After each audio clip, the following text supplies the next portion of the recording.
Tula para sa buwan ng wika, corruption version. Bow.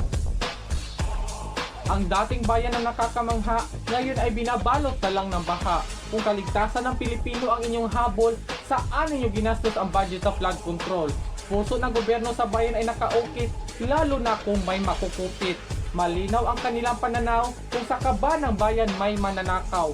Tayo'y nakaligtas sa mananakop na nakakatakot, ngunit hindi sa gobyernong kurakot. Tayo ay nakalaya sa mga Hapon, subalit naging bihag ng korupsyon. Ang ating bansang Pilipinas ay hindi mahirap, sadyang may gobyerno lang na kurap.